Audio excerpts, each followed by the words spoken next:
নমস্কার। আজ আমরা টনি রবিন্সের খুব বিখ্যাত বই আনলিমিটেড পাওয়ার নিয়ে একটু আলোচনা করব। মানে এর একটা বাংলা সারাংশ আমাদের কাছে আছে, তো সেখান থেকে মূল জিনিসগুলো তুলে আনার চেষ্টা করব। হ্যাঁ, মানে বইটার মূল কথাটাই তো হলো কিভাবে আমরা নিজেদের নিয়ন্ত্রণ নিতে পারি, জীবনে বড়সড় পরিবর্তন আনতে পারি। ঠিক। ফোকাসটা মূলত মানসিক শক্তি, আমাদের বিশ্বাস, কমিউনিকেশন এইসবের ওপর। আলোচনা শুরুর আগে একটা জরুরি জিনিস মনে রাখা ভালো। রবিন্স কিন্তু বারবার বলেন যে সাফল্য কোনো ম্যাজিক নয়। এটা আসলে আমাদের চিন্তা, আমাদের আবেগ, এমনকি আমাদের শরীর, এগুলোর উপর কন্ট্রোল আনার ফল। ইন্টারেস্টিং। মানে ভেতরের জগতের নিয়ন্ত্রণটাই বাইরের ফলাফল ঠিক করে দেয়। একদম সেটাই বলতে চেয়েছেন উনি। আচ্ছা, তাহলে চলুন প্রথম যে পয়েন্টটা, মানে মনের অসীম ক্ষমতা, সেটা নিয়ে কথা বলি। রবিন্স বলছেন যে আমরা যেটাকে সীমা ভাবি, সেটা নাকি আমাদের নিজেদের তৈরি করা বিশ্বাস। এটা কিন্তু বেশ গভীর কথা, তাই না? ঠিক তাই, পরিস্থিতি হয়তো একটা কারণ, কিন্তু আসল বাধাটা তৈরি হয় আমাদের মনে, আমাদের বিশ্বাসে। এখানেই তো ব্যাপারটা ইন্টারেস্টিং হয়ে যায়। রবিন শুধু বলছেন না যে বিশ্বাস বদলাতে হবে, উনি কিন্তু পথও দেখাচ্ছেন। হ্যাঁ, আর এটা শুধু ওই পজিটিভ থিঙ্কিংয়ের মতো হালকা ব্যাপার নয়। এটা হলো একেবারে গোড়ায় গিয়ে আমাদের পুরনো ধারণাগুলোকে চ্যালেঞ্জ করা, আর তারপর নতুন শক্তিশালী বিশ্বাস তৈরি করা। মানে যেটা একসময় অসম্ভব লাগতো।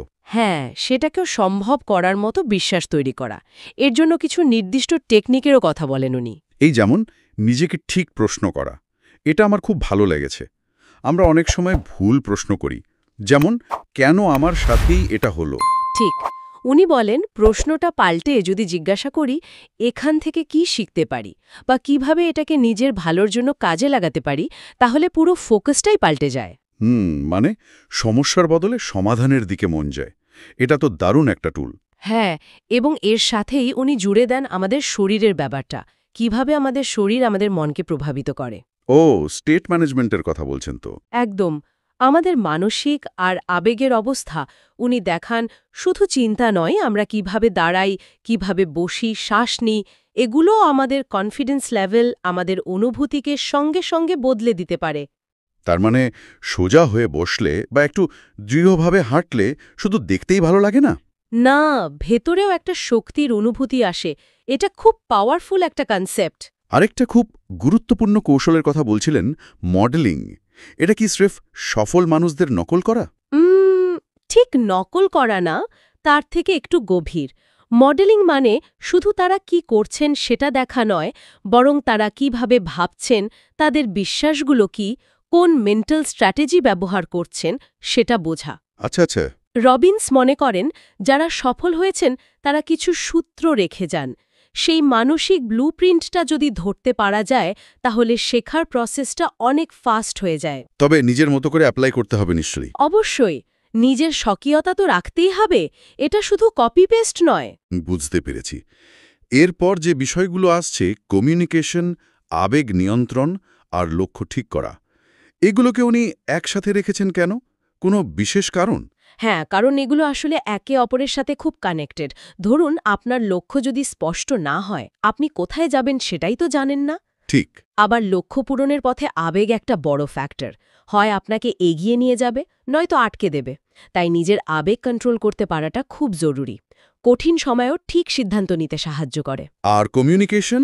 ভালো কমিউনিকেশন স্কিল না থাকলে অন্যদের সাথে সম্পর্ক তৈরি করা, নিজের আইডিয়া বোঝানো, এগুলো তো কঠিন।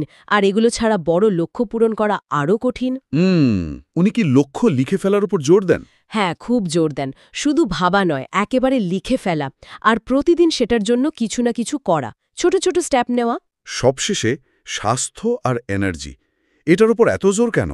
এটা তো সেলফ হেল্প বই, এখানে স্বাস্থ্য টিপস কেন? কারণটা খুব সিম্পল কিংবা গুরুত্বপূর্ণ। রবিন্সের মতে বড় লক্ষ্য পূরণের জন্য প্রচুর এনার্জি লাগে, মানসিক এবং শারীরিক। আচ্ছা। একটা ক্লান্ত শরীর বা মন তো নতুন কিছু শিখতে চাইবে না বা চ্যালেঞ্জ নিতে পারবে না, লম্বা সময় ধরে ফোকাস রাখাও মুশকিল হবে। ঠিক। তাই স্বাস্থ্যকর খাবার, নিয়মিত এক্সারসাইজ, যথেষ্ট ঘুম, এগুলোকে উনি সাফল্যের ভিত হিসেবে দেখেন। মানে এটা শুধু সুস্থ থাকা নয়, এটা হলো পারফর্ম করার জন্য ফিউয়েল জোগাড় করা। এনার্জি না থাকলে আগের কৌশলগুলো প্রয়োগ করাই তো কঠিন। দারুণভাবে কানেক্ট করেছেন। তাহলে যদি পুরোটা একটু গুছিয়ে বলি, আমাদের ভেতরের বিশ্বাস বদলাতে হবে, কারণ সেটাই আমাদের বাস্তবতা গড়ে। হ্যাঁ, আর মন আর শরীর দুটোকেই কাজে লাগাতে হবে স্টেট ম্যানেজমেন্টের জন্য। ঠিক। সফল মানুষদের চিন্তা আর কাজের পদ্ধতি থেকে শিখতে হবে, মানে মডেলিং। আর ভালো কমিউনিকেশন, আবেগ নিয়ন্ত্রণ আর স্পষ্ট লেখা লক্ষ্য এগুলো তো মাস্ট। এবং সবকিছুর জন্য দরকার ভরপুর স্বাস্থ্য আর এনার্জি। একদম। এই সব কিছু জানার পর একটা প্রশ্ন কিন্তু মনে আসতেই পারে, তাই না? কি প্রশ্ন? যে এই মুহূর্তে নিজের জীবনে যদি উন্নতি করতে চাই, তাহলে এই আইডিয়াগুলোর মধ্যে কোনটা দিয়ে শুরু করাটা সবচেয়ে কাজের হবে? কোনটা হয়তো অ্যাপ্লাই করা সহজ, কিন্তু তার প্রভাবটা বেশ শক্তিশালী হতে পারে? এটা সত্যি ভাবার মতো একটা বিষয়। মানে পার্সোনাল প্রায়োরিটি অনুযায়ী। বেশ, আজকের মতো আমাদের আলোচনা এখানেই শেষ করি।